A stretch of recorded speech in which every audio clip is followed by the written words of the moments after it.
The New York Mets ran into a great pitcher on Tuesday night as Framber Valdez really held them down for a majority of the game, and the Mets were unable to overcome it. But if this team is going to get back in the race, they're going to have to beat tough competition. Otherwise, that tough competition is going to bury them in short order, and that's what we're going to discuss on today's edition of Locked On Mets. You are Locked On Mets, your daily New York Mets podcast. Part of the Locked On Podcast Network, your team every day.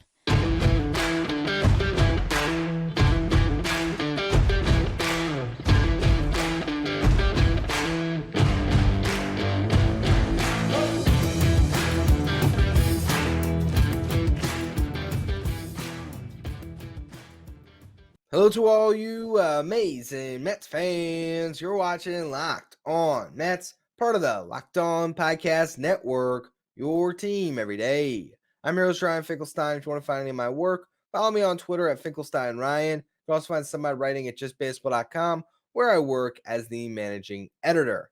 Download the Anytime app, create an account, and use code LOCKEDONMLB for $20 off your first purchase. Last minute tickets, lowest price, guaranteed. Now, the Mets lost to the Astros on Tuesday night, but it wasn't a particularly horrible game where I take any big kind of talking points or moments and think that it carries over to this team being unable to win. You just got beaten by a good team with a great ace. And Framber Valdez was that. I mean, the Mets only had 4 hits. 3 of them came in the 8th inning against them. Okay? It was a really, really tough night for the Mets lineup. And any time where you think that you might be able to get something going, he gets a ground ball. He gets a ground ball. He gets a ground ball. Framber is just that guy where even when you get into a 2-0 hitters count, he throws that, bowling ball sinker. I don't even know what else to describe. It's just a pitch that is impossible to lift, and you're hitting one into the ground, and they're making a play on you. And look, Justin Verlander in this one, while he gives up 4 runs, gets a loss, and certainly wasn't his Cy Young self from last year when he was pitching in that same ballpark for Houston. It's not like I look at this start and say, oh yeah, he's washed. He's got nothing left. He was getting hit hard all night. I mean, yes, he gave up 8 hits, but a lot of them were singles. And overall, I didn't feel like the Astros were really squaring up. I still felt like Verlander was in relative control, and he got you through 7. But he made a couple of mistakes, and Valdez didn't. And the biggest one is pitching to Alex Bregman in a 3-0 hole. And look, you can look at that any which way. You can look at it as, hey, he's not giving up on the at-bat, challenges Bregman in that spot, and most guys are going to take 3-0. But he's also a guy that was your teammate that played behind you for years and probably had a pretty good idea that you were going to come fastball in that spot.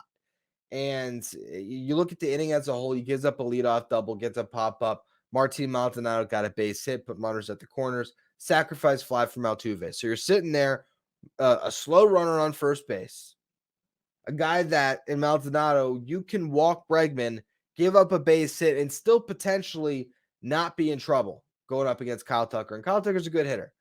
But this lineup is missing Jordan. And so if I was looking at the Astros going in, the part of the lineup that I'm circling, despite the fact that, you still have a big name in Jose Abreu in there, and Jeremy Pena that can certainly hurt you late in that lineup. And you have Yanier Diaz, who's having a great season for them so far. It's Altuve, Bregman, Tucker right at the top. So you got the sac fly, or you gave up the sac fly against Altuve. Bregman's up, and you fall 3-0. Just walk him.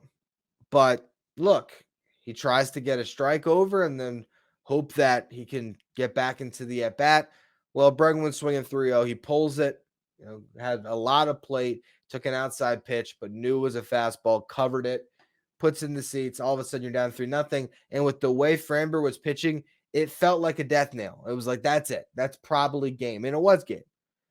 And then, granted, in the 7th inning, he could have ran into more trouble. And you saw the way Verlander exited the mound. like he knew he got away with one, he made the exact same mistake pitching to Bregman down 3-0 again. And I mean, the reality is maybe don't fall behind 3-0, but in that spot 7th inning, he gives up a base hit to Corey Julks, same guy had the leadoff double to score the first run of the game. Gets a couple of outs, but Julks is able to advance to second base on a really soft hit grounder by Maldonado. And then Altuve just finds a hole, hits a ground ball through it, and there you go. Astros score a run. And then with Altuve on first, 3-0 count, he throws a pitch in the exact same spot that he gave up a home run on. Now, granted, first one was a fastball, this was a slider, and this one ended up being for an out, but it could have been worse. And then maybe you're saying, look, you gave up 2 home runs to Bregman, gave up 6 runs in the game. It's an awful start. It goes one of 2 ways here. You could say the exact same thing with the way he pitched. If he walked Bregman earlier and got Kyle Tucker to roll one over, and then he makes it through the game and only gives up 2 runs, and maybe it's either a game where the Mets win it, or who knows? Who knows how the momentum's different? Maybe if the Mets aren't down a 3-0 hole, they're able to get to Valdez sooner.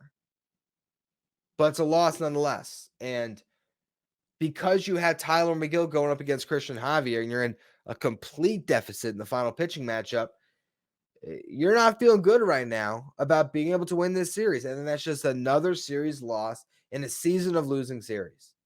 And the Mets are at a point right now, and this is what we're going to talk about next year, where you look at the schedule and it's very, very tough on them heading into the All-Star break and right on the other side of it.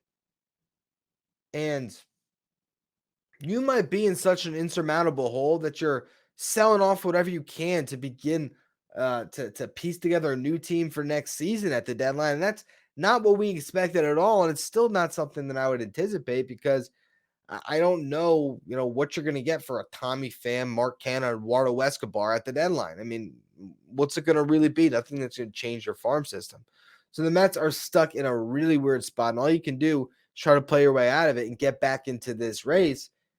But the competition that they're facing right now, it's so good that even if the Mets play a game tonight where I look at their lineup and I don't think it was terrible at bats, I think it was a really good pitcher beating them. I don't think Justin Verlander was awful. He just had a good hitter hit a home run on him, and that really proved to be the difference. Good competition can beat the Mets now, and it's because they let that poor competition take so many games that put them in this hole, that they might find themselves in a place in a couple weeks where it's too much to climb out of. And that's the concern level you have to have when you are approaching the end of June. So in the next segment, what I want to do is talk about exactly that, the competition ahead, and why it gets harder and how the Mets have to rise above it. So we're going to get to all of that in just a minute. Before we do, today's episode is brought to you by Game Time. If you want to catch out any of the Mets games in this coming stretch before the All-Star break, you want to get the lowest price guaranteed, you got to go to Game Time. It's fast, it's easy. You can buy tickets for all the sports, music, comedy, and theater near you with killer deals on last-minute tickets and their best price guarantee, where you can stop stressing over the tickets and start getting hyped for all the fun you're going to have at the game. The Game Time guarantee means you're always going to get the best price. So if you find tickets in the same section and row for less, Game Time's going to credit you 110% of the difference. It's the fastest growing ticketing app in the country for a reason. Get images of your seats before you buy so you know exactly what to expect when you arrive. Buy tickets in a matter of seconds, 2 taps, you're all set. Tickets are sent directly to your phone so you never have to dig through your email. You can snag tickets without the stress by using Game Time. Download the Game Time app, create an account, use the code LOCKEDONMLB for $20 off your first purchase.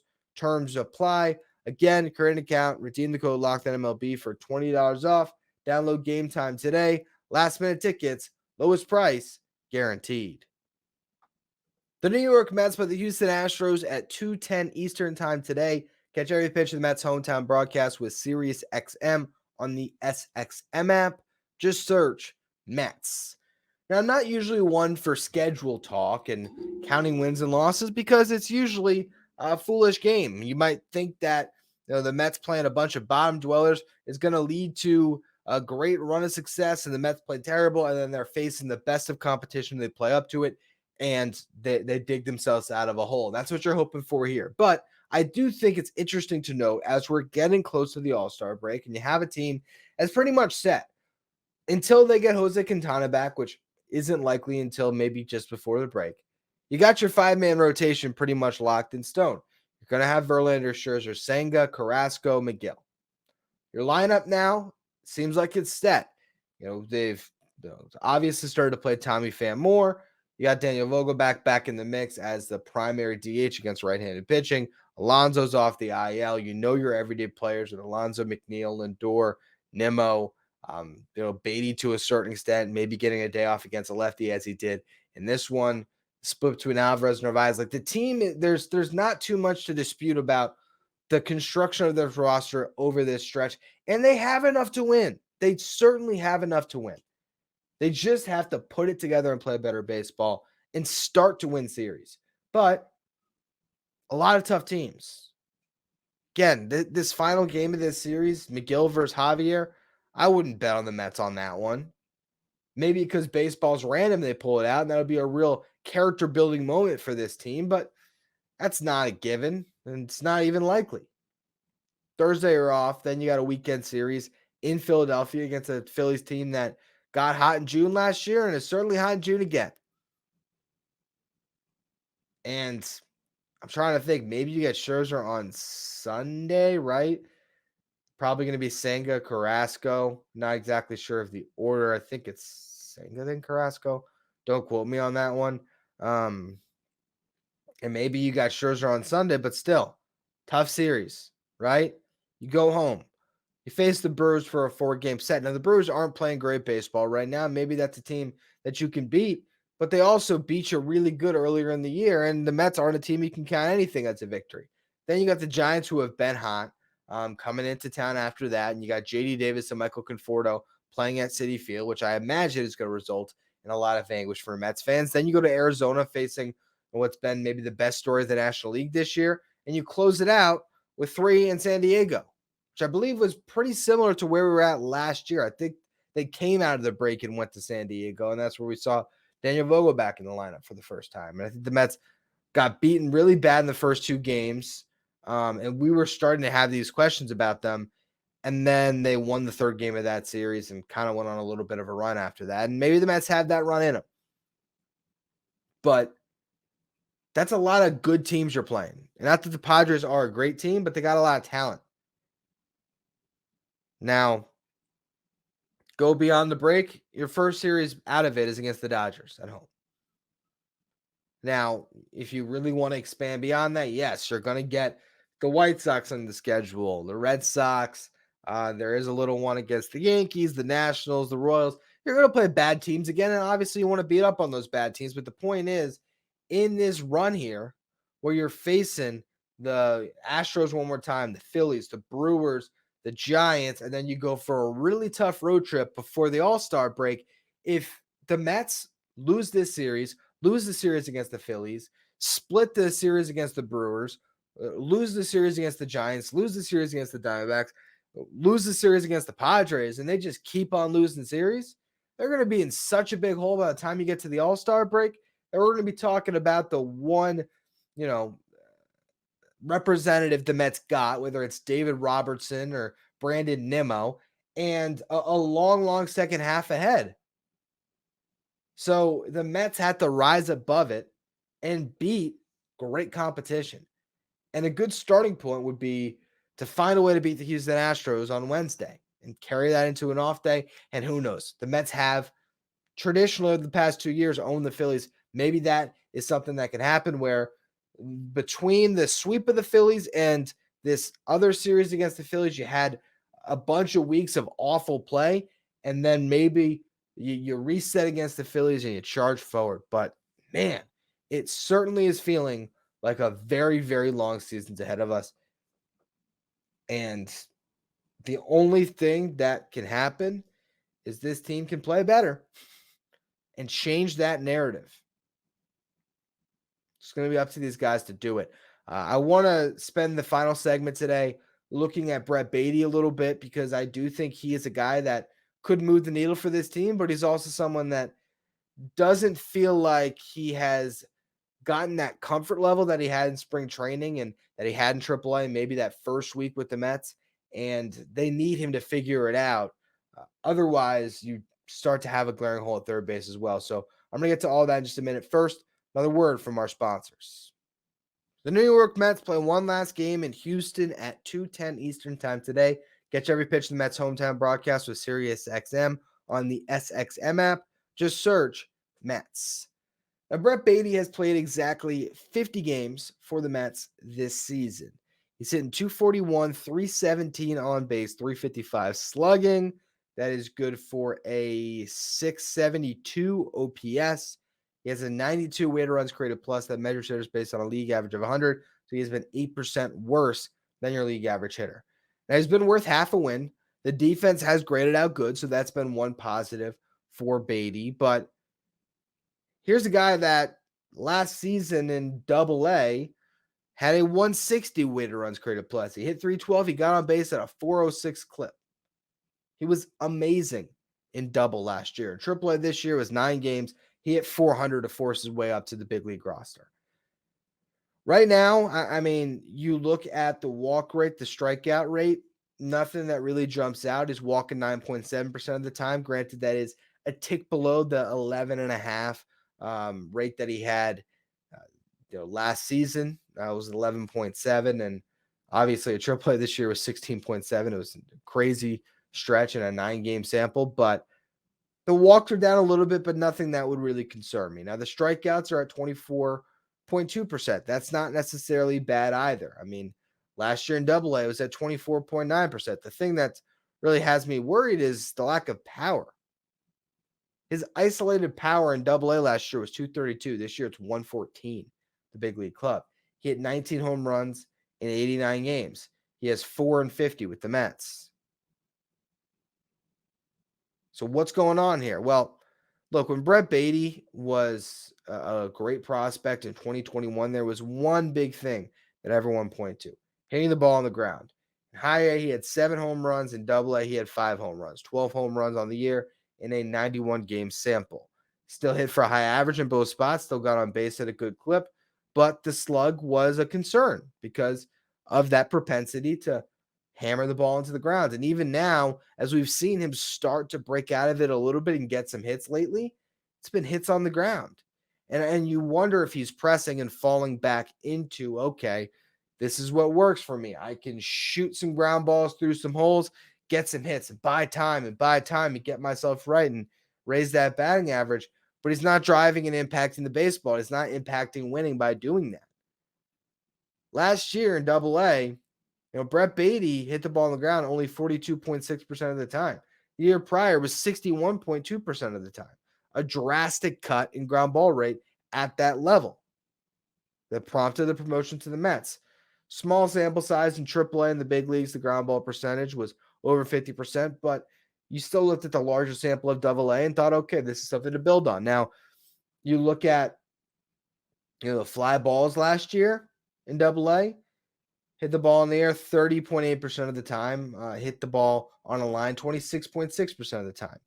This year, starts the season, 9-game samples, very small, but still, the ground ball rate was 30.8%. The line drive rate was an identical 30.8%. And he got the ball in the air 38.5% of the time and was finding extra base success. Now, with the big league club, it's a 53.3% ground ball rate, 23.8% fly ball rate, 23% line drive rate. He's hitting the ball on the ground way too much, and he's not getting it in the air enough. He needs to get it in the air 30% of the time and at least cut that ground ball rate into the 40s and hopefully down to the low 40s and get some more line drives as well and start spraying the gaps. And instead of getting singles by finding a hole in the outfield and getting doubles. Brett Baty can get hot the way Francisco Alvarez got hot and help carry you for a month in May. But we're not seeing the signs of it just yet. And that's what's concerning, because if you don't get it from Baty, who are you getting it from? Eduardo Escobar is not a starting player. And as much as it pains me to admit it, neither is Louis Guillorme, and particularly this season, he's not. He's not having the best year. Ronnie Mauricio, the answer at third base. They got to figure out all of the positional stuff with him at this point, where I don't have the confidence that they can put him in at third. He didn't look great at second base so far. Maybe they're going to try him in the outfield a little bit. We'll see how that takes. I just don't know if defensively he's going to be able to help this team. You think third base would probably be his best position off a shortstop, but because of Baty, the Mets aren't really playing him there. So it's really Baty's job to lose, and he's got to continue to find it. And defensively, it's been great, and that was a big question he's answered. But he has to figure it out with the bats soon because the Mets need him. They need him. We'll see. We'll see if he can go up against a really tough pitcher in Christian Javier, have himself a moment, and the Mets can win this game. It's going to be a fun one, I hope. And I'll be breaking it down for all you everydayers tomorrow. Make sure you follow, rate, and review wherever you get your podcast. Follow me on Twitter, Finkelstein Ryan. Follow the show, Locked On Mets. Thank you for making Locked On Mets your first listen every day. If you want to catch every pitch of the Mets hometown broadcast today at 2:10 Eastern Time, you can do so with Sirius XM on the SXM app. Just search Mets.